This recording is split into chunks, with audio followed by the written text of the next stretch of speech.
Hola, ¿qué tal? Muy buenas noches. Mi nombre es Jaime Chincha y en el Perú del Bicentenario, el Perú de la segunda ola, en el Perú de hoy, nada está dicho. Hoy se pronunció el gobierno. La presidenta del Consejo de Ministros, Violeta Bermúdez, flanqueada por los ministros de Salud y de Economía, las dos carteras capitales en esta pandemia, confirmó que la cuarentena se extiende 14 días más. Ya nos imaginábamos algo así, ¿verdad? La cuarentena va en 9 regiones: Lima Metropolitana, Lima Región, Callao, Ancash, Pasco, Huánuco, Junín, Huancavelica, Ica y Apurímac, y además en 32 provincias de las regiones de Loreto, Arequipa, Ayacucho, Cajamarca, Cusco, Puno, Ancash y otras.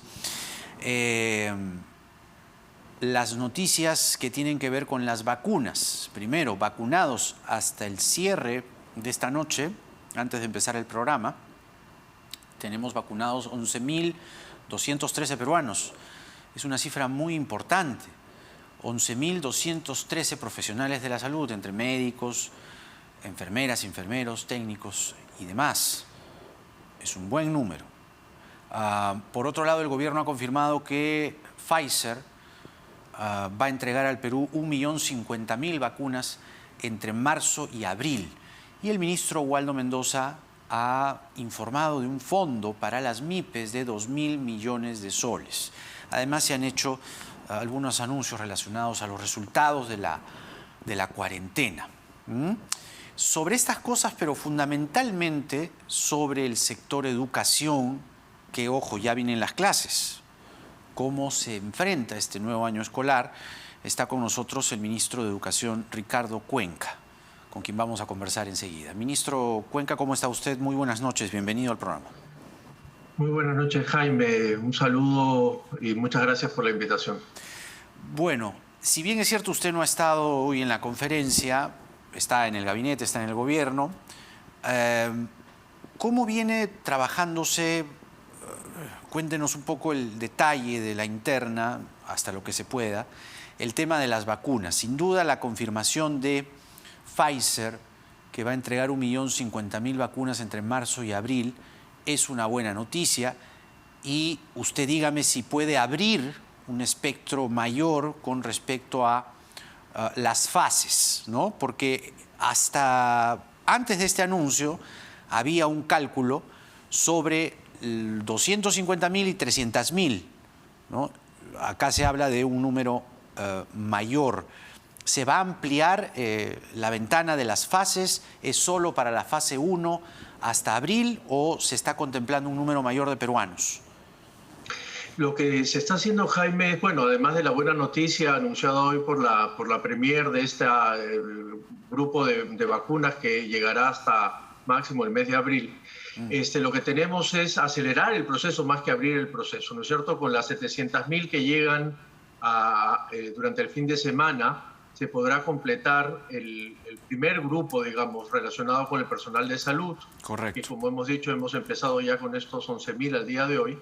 Y más adelante, el grupo siguiente es el de las fuerzas policiales y las fuerzas armadas, que podrán empezar a vacunarse antes de tiempo con este adelanto de vacunas. Si es que sigue así el cronograma, podemos entrar a esta fase, como yo le llamo 2.0, ¿no es cierto? En donde tenemos el grupo más vulnerable y donde los países empiezan a tomar decisiones respecto de grupos particulares. Por ejemplo, lo que sucedería con los maestros si tenemos suficientes vacunas que van llegando en el cronograma, ¿no? Eso nos interesa mucho porque entiendo, en una conversación que tuvimos hace algunas semanas cuando no habían vacunas, por lo menos físicamente, digo, en el Perú, usted estaba peleándola, ¿no? Y por lo menos públicamente decía que había la posibilidad o cabía la posibilidad de que los profesores puedan entrar en la fase 2. ¿Con este anuncio de Pfizer eso puede ser posible? Espero que sí, si además del anuncio de Pfizer viene acompañado con algunas otras entregas que, como ya sabemos, están en plena discusión. Por eso yo le llamo un 2.1, ¿no es cierto? Las fases empiezan a correrse un poco dependiendo de la cantidad de vacunas que van llegando. Imaginémonos que llegasen todas las vacunas de aquí a abril, sin duda lo que haríamos era empezar a trabajar con estos grupos. Claro, porque anoche conversábamos con el doctor Tavera del Ministerio de Salud y él nos decía que en la fase 1 están considerados, evidentemente, en lo que se refiere al MINSA, ¿no? Al sector salud, para ser más exactos, médicos, personal clínico, etcétera, tanto de MINSA, de salud y de clínicas, y además trabajadores administrativos del Ministerio de Salud. Entonces, uno dice, a ver, el trabajador administrativo, con todo respeto, no necesariamente está en la primera línea. Quizá podría verse allí la manera de que entren los profesores, ¿no? Pues supongo que ahí debe estar el cuello de botella. No, porque los administrativos de los hospitales están al lado de la primera línea. Pero los trabajadores administrativos del ministerio también. Claro, están en permanente, han enfermado. ¿En el ministerio? Además, Sí. Sí, claro, porque están en contacto muy estrecho con el personal de salud, ¿no? Ya. Tanto es así que eso es casi una norma internacional. Cuando uno mira estos grandes acuerdos, este primer personal de salud incluye personal administrativo, incluye médicos, enfermeras, residentes, incluso estudiantes de medicina, porque dado el caso son las primeras personas que podrían cubrir algunos de los puestos que faltasen, ¿no? Entonces, eso es como la gran convención internacional. Los cuidadores primero, los cuidadores de la salud, luego los cuidadores de seguridad, por eso están la policía y las Fuerzas Armadas, ¿no? Ahora, para continuar con el tema educación, me permito hacer una digresión a la región Ancash, donde usted ha estado en estos últimos días, porque entre las 32 provincias en riesgo extremo que se han anunciado hoy, están las jurisdicciones de Loreto, Arequipa y otras, y está Ancash. Entonces, ¿qué ha podido usted recoger in situ de la región Ancash? En Ancash está solamente en la nueva fase en la que va a entrar a partir del día lunes la provincia del Santa, ¿no es cierto? Porque la capital allí, que es la ciudad de Chimbote, ha tenido un incremento importante y viene teniendo un incremento importante. De hecho, yo estuve en la llegada de las vacunas el día de ayer en Huaraz, y de este primer grupo entregado el día de ayer, habían 1.300 vacunas, un poco más de 1.300 para Huaraz y 1.700, un poco más de 1.700 para Chimbote. Entonces, en esta nueva fase que empieza el 15 y que, como anunció la Premier, ahora tiene una focalización provincial, en Ancash solo queda en grado extremo la provincia de Santa. Ahora, otra cosa, ministro, que también nos interesa conocer, usted que está, digamos, en el seno del gobierno, ¿qué solución se está, digamos, diseñando? Se ha hablado, pero digamos que se necesitan anuncios concretos también en torno al tema de oxígeno. El oxígeno resulta hoy, digamos, literalmente vital. ¿Qué acercamientos a esta brecha que estamos teniendo aún, esta crisis del oxígeno, están ustedes gestionando?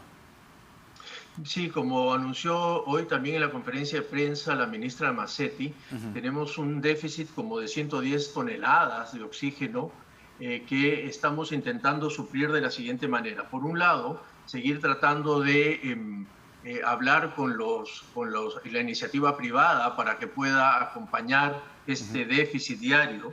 El volumen es grande y entonces hay que sumar muchas plantas que produzcan 20 litros a llegar a las 110 toneladas. Es todo un trabajo importante. Entonces, por un lado, la estrategia es seguir insistiendo con los privados. Lo segundo es que a partir del convenio que el Ministerio de Salud tiene con la UNI, con la Universidad Nacional de Ingeniería, 40 hay plantas, allí ¿no? 47 plantas, de las cuales 18 están en caminos, 3 ya se instalaron. Ya. Además de la adquisición de un poco más de 11.000 cilindros, 3.000 conversores. Entonces, hay un proceso que ha empezado a partir del decreto de urgencia que aprobamos la semana pasada, para aumentar las capacidades de oxígeno, que incluso abre la posibilidad de la importación de oxígeno si fuese el caso. Entonces, la estrategia viene por 3 lados. Ya. En síntesis, viene Uno, seguir insistiendo con los privados, en los que se está avanzando mucho para la dotación. Que Dos, básicamente el privado es Sauber, ¿no? Fundamentalmente, pero no es el único, es el más grande, digamos, ¿no? Claro. Ese es uno. Dos, las 47 plantas, de las cuales 3 están en camino, dice usted. No, 3 ya están instaladas. 3 están instaladas, están en camino. ¿Cuántas en camino? Y 18 están en camino. 18 en camino. ¿Perdón? 18 en camino. 18 en camino. De acuerdo. Que en camino significa que en los próximos días se van, ojalá con toda la celeridad del caso, estamos poniéndole el acelerador, que salgan rápido. Eso incluye la compra de cilindros de oxígeno y de conversores. Y la tercera estrategia tiene que ver con la posibilidad abierta de, ante la necesidad, hacer un trabajo rápido para poder tener oxígeno importado. Y esta es una preocupación que tenemos hace buen tiempo y supongo que ustedes también y con mayor rigor. ¿Qué hacemos con las mafias que están rondando a el ángel del oxígeno y que provoca que cientos de peruanos duerman una semana, días de días, en la calle, en la intemperie, en el suelo, porque sus familias, las vidas de sus familias dependen de ese balón? ¿Hasta cuándo vamos a permitir como país, como sociedad, esa impunidad de estas mafias que alegremente asaltan, que alegremente extorsionan a peruanos de bien que le están haciendo bien a otros con oxígeno? Es absolutamente inaceptable, ¿no es cierto? Esta misma desazón que presenta usted, Jaime, es la que tenemos nosotros.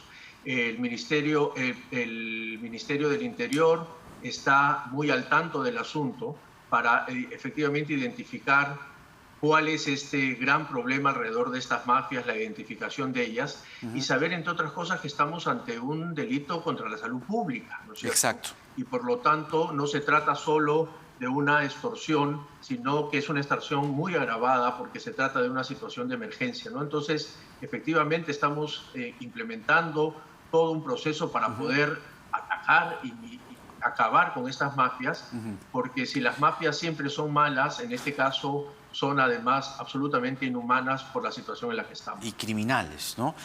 Vamos ahora sí a su sector, porque se ha anunciado un viceministerio de Educación Superior y aquí, digamos, ya estamos en sus fueros y vamos a un poco más de detalle. Con la creación de este viceministerio, la primera duda que surge es, ¿cuáles son los planes para SUNEDU? Muy bien, esa es una gran pregunta porque creo que gracias a esa pregunta es que el Viceministerio de Educación Superior gana mucho más peso, ¿no? Cuando la ley universitaria del 2014, entre otras cosas, marca el inicio de la reforma de la educación superior, aun cuando fue concentrado en lo universitario, y crea la SUNEDU, implementa un conjunto de otras medidas que por diversas razones fueron retrasándose en el tiempo. Entre ellas, la más importante es haber colocado el tema de educación superior, Jaime, y el tema de la universidad como un asunto de política pública. Hasta antes de la ley, estos temas estaban confinados a una discusión entre las instituciones universitarias. Sí. Para llevar a cabo esto, hay una especie de arquitectura institucional que hay que reorganizar, que tiene 3 grandes elementos. Se apoya en un trípode, digamos. Uno de ellos es SUNEDU, que sigue teniendo el encargo de licenciar, es decir, de dar garantía pública que existen condiciones básicas de calidad. ¿Pero entra en ese viceministerio o cómo? Porque... No, se mantiene. Independiente. Exacto, tal cual. Porque se acuerda algunos congresistas que tenían ligazón con algunas universidades no licenciadas, querían algo así. No sé si exactamente esto, pero querían como una segunda instancia por encima de SUNEDU. Eso no está pasando. Eso, por encima de SUNEDU. Sí. Esto más bien es complemento de SUNEDU. Ajá. ¿Estamos? Ya. Entonces, está SUNEDU con el licenciamiento. La otra pata de ese trípode tiene que ver con la acreditación, que fue un asunto que se fue postergando porque la ley del 2014 pedía una reorganización del sistema que es vigente en el CINEASE. Ya. Y allí estamos trabajando una propuesta. Y la otra era un viceministerio de Educación Superior que permita fundamentalmente 3 cosas. Uno, efectivamente, conducir las políticas de educación superior. que dictaba la ley universitaria y que luego, en el 2016, así lo decía la ley de institutos. Segundo, que pueda además velar por una sostenibilidad a una política nacional de educación superior, universitaria, técnico, productiva, que necesita hasta el 2032 tener una arquitectura en el ministerio que permita implementar esas políticas. Y la tercera razón es que la educación superior, que normalmente ha sido una educación superior centrada en la universidad, requiere de la incorporación con mucho más ahínco de la educación técnica, tecnológica y sobre todo, Jaime, de la educación técnico-productiva. Es aquella que es la oferta para los estudiantes que no han terminado la primaria y que quieren certificarse en alguna competencia. A ver, pero sin tecnicismos le pediría una respuesta concreta.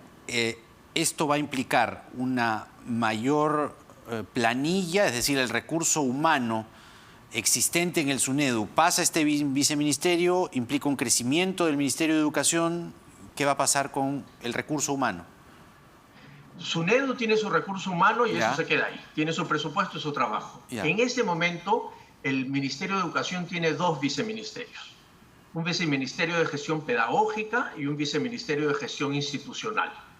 Lo que propone esta nueva ley de organización y funciones, que elevaremos al Congreso para que la debatan y ojalá nos acompañen en su aprobación, lo que hace es cambiar estos dos viceministerios por un viceministerio de educación básica y un viceministerio de educación superior.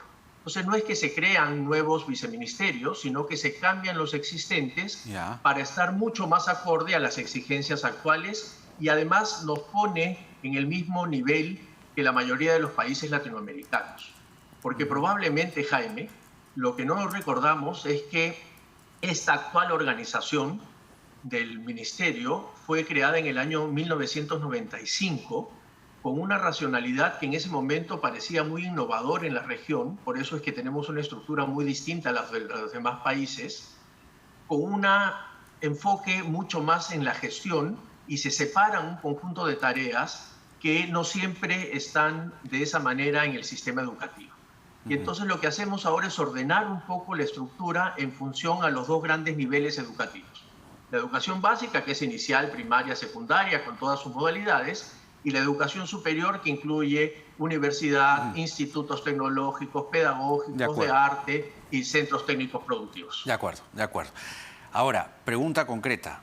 Las tablets, ¿cuándo van a estar ya entregadas completamente?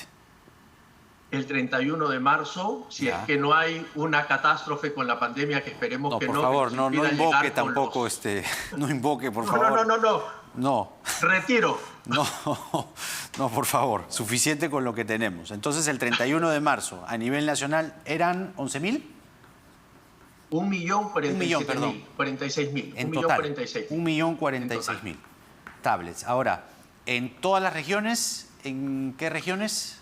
No, en la mayoría de las regiones donde se focalizaron a partir de dos indicadores. Uno, que eran para los estudiantes y docentes que trabajaban en los distritos más pobres de Quintil 1 y Quintil 2. Y por eso la mayoría de ellos están en las zonas rurales, donde además tienen problemas de conectividad y por eso la tablet venía con un chip incorporado para tener conectividad. De acuerdo. Los COAR, colegios de alto rendimiento, ¿no hay ningún problema? ¿Funcionan al 100%? ¿Cuál va a ser el funcionamiento desde este año escolar? A ver, pasó lo que luego de la discusión ya se lanzó la convocatoria, ya deben estar empezando las postulaciones para el 100% de los COAR. Al tomar la decisión del 100% de los COAR, lo que hemos tenido que sacrificar es presencialidad, ¿no es cierto? Porque efectivamente había que, por temas de aforo, atender solo al 50% de los colegios a nivel de internado en el que están los COAR. Nunca estuvo en tela de juicio los que ya están matriculados, ¿no es cierto? En total, esos estudiantes de los COAR van a continuar estudiando todavía de manera remota, porque vamos a tener que redistribuir esos fondos para tener un ingreso del 100%, pero sacrificar un poco de presencialidad. Ahora, hablando de la infraestructura, La infraestructura de los colegios, porque, a ver, si bien no hay vacunas para los profesores por ahora, y entendemos, creo que está clarísimamente explicada la razón por la que los presos sí son vacunados, pero igual despierta por lo menos una ceja en ristre, ¿no? En la práctica, digo. Ya sé que hay convenios internacionales, parámetros y estándares, etcétera, pero siempre queda un sinsabor, ¿no? Que en la sociedad un profesor puede ser muchísimo más valioso que un interno, por más interno que sea y ser humano que sea, ¿no? Y que por más hacinamiento que provoque focos de contagio, alguna prisión, va a quedar el sinsabor de un profesor que no esté vacunado y que eso postergue la presencialidad en los colegios. Eso por un lado, haciendo esta pequeña digresión. Ustedes señalan que el 99.5% de los colegios públicos tiene servicio de desagüe. Lo han dicho ahora. Pero hay un 63% de colegios que no está conectado a la red pública de agua. Corríjame si estoy equivocado en los datos. 60% conectado a una red pública de agua. Ya. Y el 30%, un poco menos del 30% restante, tiene agua. Ya. Conectado a formas distintas a la red pública. Pero no es una red pública. No es una red pública. Red pública es el 60%. Entonces, a ver, vamos a corregir los datos. 60% de colegios están conectados a la red pública de agua. Exacto. Ya. Y el 30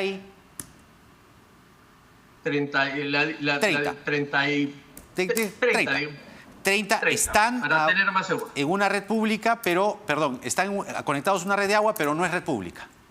Exacto. Ya. ¿Qué hacemos con ese porcentaje? Que si bien es cierto es un tercio de los colegios, está garantizado el servicio de agua, porque comprenderá, sin agua, por más vacuna que haya, cuando haya, vamos mal, ¿no? O sea, ¿está garantizado el servicio de agua en los colegios públicos?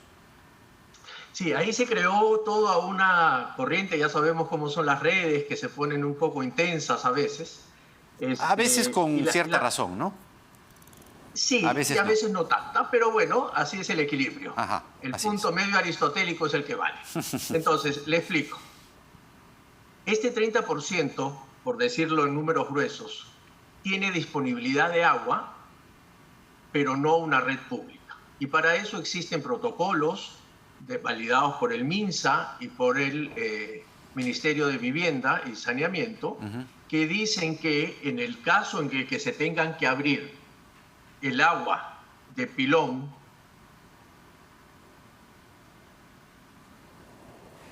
previo un procedimiento muy sencillo que es, por ejemplo, el uso de lejía. Y entonces, ¿el uso de, perdón? ¿El uso de? Lejía. Lejía, ya. ¿No? Y entonces, ¿qué es lo que pasa? Si lo necesito, dado el caso de emergencia, dado que allí se tiene que abrir la escuela, necesitar un sistema de lavado de manos, lo que tendremos que hacer, para eso tenemos los protocolos, es colocar la lejía en las medidas que necesitemos para poder efectivamente usarlo para el lavado de manos. El agua no va a ser para beber, pero el agua para beber tampoco la tenemos cuando tenemos una red pública, conectada a una red pública, ¿no? Entonces, en el fondo, Jaime, lo que le quiero comentar es que efectivamente hay una decisión difícil o importante que hay que tomar alrededor de un conjunto de elementos para lograr llegar a este gran objetivo que tiene el Perú, pero que tiene la mayoría de sistemas educativos en el mundo, que es tratar de regresar paulatinamente a las clases presenciales, ¿no es cierto? Y para eso hay un conjunto de elementos. Nosotros hemos diseñado todo un sistema para ir midiendo cómo los distritos en el país podrían tener la capacidad de abrirse. Bien. El ministro de Educación, Ricardo Cuenca, con nosotros, hablando básicamente de educación, su sector, los colegios, este viceministerio de Educación Superior. Vamos a seguir el rastro. Gracias, ministro, por esta entrevista. Que tenga usted muy buenas noches. Muy bien, vamos a la pausa y regresamos, porque en el Perú de hoy nada está dicho.